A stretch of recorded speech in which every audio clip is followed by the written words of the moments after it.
Mesdames et messieurs, chers internautes, bienvenue sur votre émission Déballage. Le Bénin connaîtra pour la première fois de son histoire politique l'organisation des élections générales en 2026.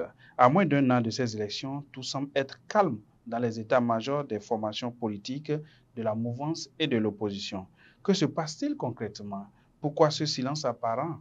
Ces questions auront des réponses à travers cette émission qui reçoit pour vous Daniel Sarek-Pera. Il est un membre influent du parti de l'opposition Les Démocrates. Il est également le coordonnateur de la circonscription, de la 8e circonscription électorale.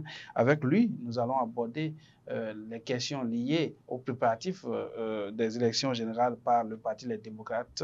Nous allons également parler de son recours qu'il a porté au niveau de la Cour constitutionnelle, un recours qui n'a pas été validé par les 7 sages. Nous allons en parler. Nous allons parler également de la candidature aux élections présidentielles au niveau des démocrates. Daniel Sarek-Pera, merci de répondre à notre invitation. Merci, monsieur le journaliste. Alors, pour commencer, dites-nous comment se porte le parti Les Démocrates. Merci beaucoup. Pour commencer, je m'en vais vous dire que le parti Les Démocrates se porte à merveille. Ah oui.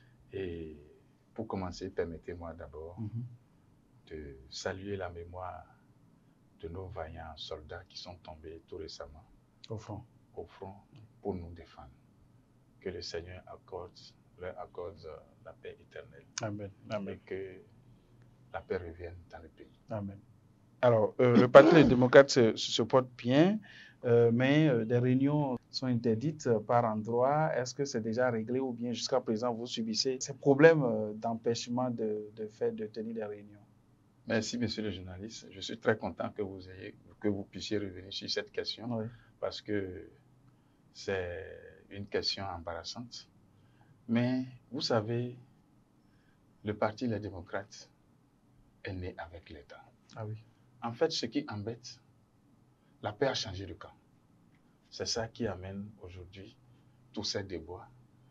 Comme la peur a changé de camp, les gens ne veulent pas. Donc, vous pensez que la peur est retournée chez vous, c'est ça? Je dis la peur a changé de camp. On nous faisait peur. Ah, d'accord. On nous faisait peur. Aujourd'hui, c'est vous qui faites peur. C'est nous qui faisons peur. Oui. C'est pourquoi les règles ne nous permettent pas d'organiser les réunions. Ah non, mais oui, je vous en prie, ça ne nous gêne nullement.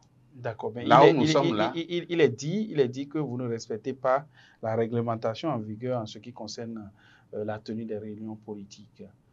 Monsieur le journaliste, nous sommes rentrés dans cette vie démocratique depuis l'année 1990. Ouais. On n'a jamais vécu cela. Aucun régime. Est-ce que vous respectez aucun régime. Est-ce que vous respectez les démarches administratives nécessaires pour tenir une réunion? Merci beaucoup. Et vous savez, au Parti Les Démocrates, nous sommes des légalistes. Vous savez pourquoi nous avons appelé notre parti Les Démocrates? Non, c'est peut-être l'occasion de le découvrir. Merci. Oui. Nous sommes en face d'un régime qui met en mal la démocratie au Bénin. Et pour restaurer cette démocratie, il fallait créer un parti Les Démocrates. Les Démocrates. Alors, s'il n'y avait pas de démocratie, est-ce qu'il aurait eu cette formation, ce régime dont vous parlez? Et ce régime a organisé régulièrement les élections depuis qu'il est là. Merci, monsieur le journaliste. Pourquoi vous parlez d'un régime non démocratique? C'est justement parce que la démocratie est en marche au Bénin, oui, que ce régime est venu. Voilà pourquoi vous Et ce régime, je m'en vais vous dire, depuis que nous avons commencé la démocratie, avant 2016, est-ce qu'on n'a jamais tenu une élection au Bénin et il y a eu ce qu'on a connu? Non. Oui, nous savons ce qui a amené ça. Vous savez? Oui, c'est parce que d'autres ont choisi de ne pas aller aux élections. Justement, on revient sur cette question de se mettre en règle. Il y avait des partis qui n'ont pas ce fameux certificat de conformité. Nous n'allons pas revenir en arrière. Nous sommes là aujourd'hui. Nous sommes là aujourd'hui pour parler de votre recours. Oui. En fait, il faut que ça soit clair dans l'esprit de tout Béninois. Oui. Je ne sais pas si, dans quelle ligne de notre constitution est inscrit le certificat de conformité. Non, mais vous savez, un pays, ça évolue. C'est une cour qui l'a instaurée. Vous voulez mettre... vous ne reconnaissez pas cette cour qui l'a instaurée? Est-ce que ce n'est pas de ses prérogatives de prendre des dispositions face à une difficulté que traverse le pays à un moment donné, de prendre des mesures pour pouvoir organiser les élections? Vous voulez lui arracher la question droit? du certificat de conformité Oui. a amené ce que ça va amener au Bénin. Ça fait qu'on a fait asseoir au Bénin un régime dictatorial. On a mis en place. Je pense que le mot on a mis en place. On a mis en place. Le mot est fort. S'il vous plaît. Honorable. S'il vous plaît. Oui. Vous m'avez appelé ici pour que je puisse, pour qu'on puisse éclairer. Oui, éclairer la population, mais en utilisant des thèmes qui ne sont pas trop forts. Il faut utiliser des thèmes qui ne vont pas. Oui, il faut dire un régime dictatorial. Je ne crois pas que nous sommes dans un régime. Nous avons en face un régime qui a fait asseoir un parlement monocolore.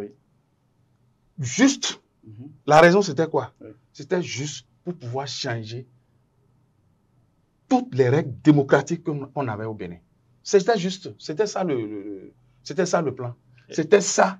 C'était pour ça qu'on a fait inventer ce certificat de conformité. Parce que c'est ce certificat de conformité qui a fait que on a eu un parlement, qui ne faisait partie que des députés nommés par le président Talon. Non, pas nommés des députés. C'est comme ça, moi, j'appelle, qui a voté pour nous. D'accord, nous allons avancer, honorable.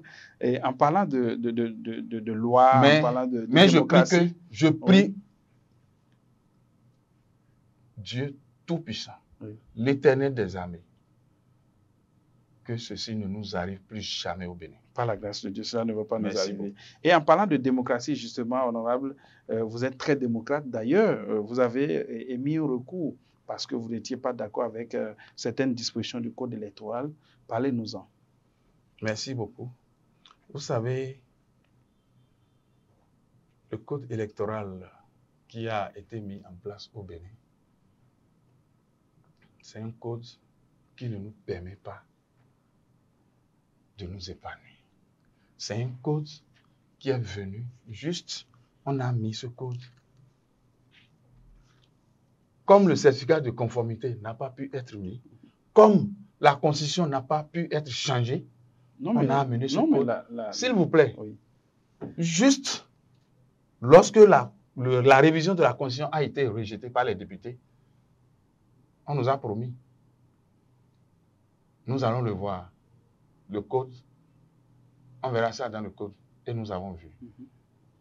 Juste, parlons des articles 92 et 93 qui ont fait obliger. J'ai juste attaqué les articles 92 et l'article 93 qui parlent des PV de dépouillement au niveau des postes de vote et des PV de centralisation au niveau des arrondissements. S'il vous plaît, monsieur le journaliste. Au Bénin, actuellement, nous avons 11 partis politiques régulièrement enregistrés. D'accord. Donc, ça veut dire quoi? Les 11 partis politiques ont le droit de participer à toute élection. N'est-ce pas? Oui. Le code dit, au niveau des PV de déroulement, que ça se fait en 5 exemplaires. Ok, en 5 exemplaires. En 5 exemplaires. Oh. Et on a bien établi la destination. Des 5. Des 5. Comme la Cour constitutionnelle. La Cour constitutionnelle, la Sénat. La Cour suprême selon les élections. Selon les élections. Oui. La Sénat. Oui. Et le coordonnateur d'arrondissement. Tu suis bien? Oui, oui. Et donc la Cour constitutionnelle, la Sénat, le coordonnateur d'arrondissement. Maintenant, on dit de partager le reste aux partis politiques. Il ne reste que 2. Il ne reste que 2. Est-ce qu'on souhaite qu'il y ait seulement 2 partis politiques au Bénin? Donc, vous y voyez. Ça, c'est juste. Vous y voyez. C'est pire. Je m'en vais à l'article 93, c'est pire. D'accord. À l'article 93, c'est dit de faire en 4 exemplaires. 4 exemplaires. Là, ça diminue encore. 4 exemplaires. Et on dit ceci. 1 à la Cour constitutionnelle ou à la Cour suprême selon le cas des élections. 1 à la Sénat. 1, le coordonnateur d'arrondissement garde copie. Le coordonnateur d'arrondissement affiche une copie sur place au niveau de l'arrondissement. Donc, les partis politiques n'en ont Et on dit de faire copie aux partis politiques qui ont leurs représentants. Dans quoi on va leur faire copie? Donc, certainement que les dispositions seront prises par Quelle le Sénat. disposition? La disposition qui est prise. Des copieurs sur place. Merci, monsieur le journaliste. Oui. Tu as bien fait de faire ressortir ça. Oui. Voilà que c'est quelque chose qu'on ne copie pas. S'il y a un recours, tu ne peux pas photocopier la feuille de déroulement, la feuille de compilation. Là. Oui. Tu ne peux pas aller photocopier pour aller justifier à la Cour constitutionnelle ni à la Cour suprême. Ce n'est pas... Ce n'est pas possible. OK. Ce n'est pas reçu comme un document qui peut faire objet de justification ou de preuve. Merci beaucoup. OK. Voilà. Bon, si c'est la Cour constitutionnelle qui le prévoit, peut-être que désormais, ça sera reçu. Dans quelles conditions? Ce qui sera reçu doit être prévu par la loi. Ce n'est pas pour rien la loi a été établie. Voilà. La loi est établie pour prévenir ce que nous devons faire. D'accord. D'où votre crainte, mais la Cour constitutionnelle a estimé que votre recours n'était pas assez pertinent. Non, c'est pas ça. C'est pas ce que la Cour a dit. Oui. C'est pas ce que la Cour a dit. Voilà la Cour a rejeté votre recours. Non. Si elle rejette. Non, oui. La Cour n'a pas rejeté mon recours. Ah bon? Mon recours a été recevable. Mon recours, parce que on a étudié mon recours. Je suis allé à 3 audiences. Oui. Si c'était rejeté, je n'allais pas participer à 3 audiences à la Cour. Quelle a été la finalité? Merci beaucoup. Le président de l'Assemblée, le représentant du président de l'Assemblée a demandé de rejeter mon recours, de le dire irrecevable parce que le code électoral a été reconnu conforme par la loi, par la Constitution. Donc ça veut dire que tout ce qui est compris dans ce code est également recevable. Est également conforme à la Constitution. Alors que le contrôle de constitutionnalité se fait en plusieurs temps. Lorsque la Cour constitutionnelle, lorsque une loi a été votée, les gens font le recours. Ceux qui font recours, ce sont les députés ou le président de la République. C'est fait. Et la Cour a dit que c'est conforme à la Constitution. Je ne refuse pas. Mais dans la pratique, les citoyens également. Dans la pratique, dans la pratique, lorsque une loi, dans la pratique, tout le monde constate qu'elle n'est pas praticable, elle n'est pas de nature, à garantir la paix, on peut la revoir. Et quelle est la démarche à suivre dans ce cas? La démarche à suivre, oui. Je vous donne, nous, on est allé, on leur a montré la jurisprudence qu'on a déjà eue à la Cour constitutionnelle une fois au Bénin ici. Oui, mon avocat l'a évoqué. Mais malgré ça, on ne nous a pas écoutés. La loi sur la criette. Oui. Je ne sais pas si vous vous rappelez. Oui. La loi sur la criette a été déclarée conforme à la Constitution. Mais, dans la pratique, lorsqu'on a vu qu'il y a un article qui gênait, qui ne permettait pas le bon fonctionnement, la Cour constitutionnelle a demandé de revoir cet article. Et ça a été revu. Et a renvoyé... Oui, et l'article a été revu. C'est ce que nous avons demandé à la Cour. Donc, pour vous, il était possible que... Il était bien possible. Il était bien.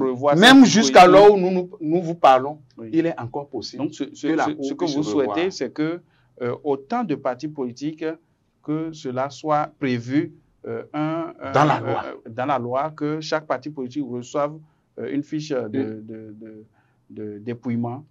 C'est cela.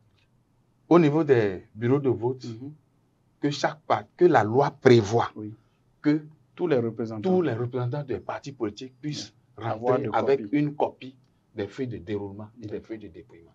Au niveau des arrondissements, parce que c'est prévu qu'au niveau des arrondissements aussi, chaque parti envoie son représentant au niveau des arrondissements. Donc, il doit aller rendre compte. Que le travail se fasse devant eux et ils doivent aller rendre compte à leur parti politique. D'accord. C'est justement ce que nous avons demandé. Aujourd'hui, bien que vous démontrez ici la nécessité pour la Cour de revoir sa position, d'accepter que ces articles 92 et 93 soient revus, ce n'est pas encore le cas. Quelles sont les démarches que vous entreprenez aujourd'hui après que la Cour n'ait pas donné satisfaction à votre recours? Quelles sont les démarches que vous menez pour peut-être faire comprendre la nécessité de revoir ces dispositions? Et, monsieur le journaliste, jusqu'à l'heure où nous vous parlons, nous sommes en train encore de demander, de prier que ceux qui vont entendre, pour que la paix soit garantie, puissent l'entendre. Parce que nous, au niveau du Parti Les Démocrates, nous sommes un parti de paix. Nous sommes un parti de paix. C'est pourquoi nous sommes en train de dire non. Il ne faut pas d'alerter dès maintenant. Il ne faut pas qu'on dise, pendant les élections, voilà, les représentants des partis politiques sont en train de se battre à cause d'une feuille de dépouillement. Parce que ça risque d'arriver. Parce que ça risque d'arriver. Et nous ne le souhaitons pas. Et je sais que ça ne va pas arriver. Mais nous, au niveau du parti, les démocrates, nous sommes en train d'aller plus loin que ça. Le travail que nous faisons aujourd'hui, ce code-là, je vous jure, je sais que par la grâce de Dieu, ils vont entendre raison et ils vont le réviser avant les élections. Parce que ce code, ce piège, c'est eux qui vont tomber dedans. Avant les 6 mois. S'ils ne le font pas, le Parti Les Démocrates sera seul représenté à l'Assemblée nationale. Ah bon? Je vous le promets. Ah ben, il faut nous donner le secret alors. C'est quoi le piège qui est là, qui fera que c'est... Le secret est simple. Oui. Ce que les gens ne savent pas, Patrice Talon est fini. Patrice Talon a terminé son mandat. Patrice Talon termine son régime en 2026. Donc, par rapport à cela, nous avons une révolution électorale qui se prépare. Et cette révolution électorale va balayer ce régime. Ah bon? Bien sûr. Vous êtes très sûr là? Non, non, nous on n'a pas peur par rapport à ça. Ah oui? Et vous le savez. Mais jusque-là, nous ne voyons pas trop de mouvements au sein du Parti Les Démocrates. On n'a pas besoin. Et vous êtes aussi rassuré? Vous avez des échos des populations? Vous pensez que... Ce n'est pas une question d'écho des populations. Nous sommes avec la population. Ah oui. Et nous sommes organisés. Ah oui, le Parti Les Démocrates. Le Parti Les Démocrates, ce que je sais, le Parti Les Démocrates est un parti très bien organisé. D'accord. Je vais vous dire quelque chose qui va vous étonner. Parakou a 58 quartiers administratifs. Oui. Nous avons 370 cellules installées à Parakou. Est-ce que tu le sais? Non, je ne savais pas. Moi, je ne suis pas membre du Parti Les Démocrates. Est-ce que tu le sais? Non, je ne savais pas. Je dis bien, oui. Nous avons 370 cellules installées à Parakou. Donc, et c'est pareil dans les autres villes. Et nous l'avons fait après les élections législatives. Hein. Ah oui. Au cours des élections législatives, ils ont vu ce que nous avons fait. Donc, je vous en prie. Premièrement, oui. Rien ne nous empêchera de surveiller ce vote comme du lait sur le feu. D'accord. Rien ne nous empêchera. Donc, il n'y a pas, dans aucun petit coin, oui. Rien ne va nous échapper. D'accord. Ça, je vous le promets. D'accord. Alors, ce n'est pas que les articles 92 et 93 que vous incriminez dans plusieurs sorties des membres du Parti Les Démocrates. Il y a également certaines dispositions telles que les 20%, telles que l'accord de gouvernance. Dites-nous, vous, Daniel Sarek-Péra, quelle est votre analyse par rapport à ces dispositions? Tout ça, c'est un plan savamment orchestré contre le Parti Les Démocrates. Ah bon? Bien sûr. Le Parti Les Démocrates a fait accord de gouvernance avec quel parti? Non, mais le Parti Les Démocrates peut faire accord de gouvernance avec les FCBE. Il peut faire l'accord de gouvernance avec... les FCBE? Quel FCBE? Avec, je ne sais pas, Moël Bénin. Pour rechercher quoi? Non, mais pour aller à la conquête du pouvoir. Moël Bénin est un parti de la mouvance. Oui, mais ce n'est pas exclu. Rien n'est exclu en politique. Aujourd'hui, nous voyons Adrien Ngbeji avec Boni Yahi. Adrien Ngbeji qui jadis était membre de l'UPR ou est membre de l'UPR. Donc, rien n'est exclu en politique. Pourquoi vous pensez que vous n'allez pas vous allier au BR, par exemple, pour aller aux élections en 2026? Le BR a déjà fait accord de gouvernance avec l'UPR. Non, mais on n'a pas l'accord de gouvernance. C'est fait déjà. L'accord parlementaire est déjà signé à la Sénat, UPR et BR. Ah oui, déjà? C'est déjà fait. Vous n'êtes pas au Bénin? Non, je ne suis pas au Bénin. Là, je crois ne pas être au Bénin. Parce que actuellement, c'est les pourparlers qui sont en cours. Je dis c'est fait déjà. Je dis c'est déjà fait. Ah oui. Et vous attendez Même quoi, si alors? ce n'est pas fait, on n'attend rien. Oui, mais nous n'entendons rien d'eux. Mon cher ami. Alors pourquoi vous attendez pour faire la même chose avec FCBE? FCBE est un parti de l'opposition. FCBE est un ancien parti frère, un parti dont vous êtes vous faites partie des géniteurs. Alors pourquoi ça vous refusez de retourner à la maison? Je voudrais vous prier. On aille sur l'essentiel du débat. D'accord. Je suis vraiment peiné. Donc ça veut je dire suis que vraiment peiné. FCBE, les démocrates, ça ne peut pas arriver. S'il vous plaît, je suis vraiment peiné de parler de la FCBE sur ce plateau. Non, mais c'est quand même un parti politique. Non, s'il vous plaît. Jadis chef de file de l'opposition. Permettez-moi qu'on aille ailleurs. D'accord. Comme vous ne voulez pas qu'on parle des FCBE, nous allons parler de 2026. Merci. Pourquoi les démocrates semblent s'aligner à la position du chef de l'État qui dit il n'est pas question de connaître un futur candidat ou un candidat avant 6 mois, avant le délai de 6 mois d'avant les élections. Et le Parti des démocrates semble s'aligner sur cette décision qui n'est pas une loi, qui est une volonté du chef de l'État, Patrice Talon. Pourquoi vous vous alignez sur ce schéma-là? Vous n'avez jamais entendu les démocrates faire une déclaration pareille? Oui, mais mais vous alliez parce que jusque-là aussi, on ne connaît pas les candidats des démocrates. Le chef de l'État a dit que le candidat doit être connu dans quel mois? Il a dit que le candidat sera connu 6 mois avant les élections. Vous verrez pas avant. Vous verrez si c'est dans 6 mois. Si c'est 6 mois avant. Vous attendez quoi alors? Je dis bien. Nous sommes à environ 10 mois des élections. Je veux que vous écoutiez ce que je suis en train de vous dire. Je dis bien. Nous verrons tous ensemble. Alors, on connaîtra le candidat du Parti des démocrates avant les 6 mois. Avant les 6 mois. C'est dans quel mois? Le travail est en train d'être fait. Alors, dites-nous quel travail est en train d'être fait justement. Nous entendons des discussions internes, soudines, qui parlent des dauphins ou des potentiels candidats pour des FCBE, pardon, autant pour moi, du Parti les démocrates pour les élections présidentielles. Dites-nous actuellement qu'est-ce qui est fait, ceux qui sont les potentiels candidats, qui sont ceux qui vont à la conquête d'abord à l'interne de la représentation des démocrates.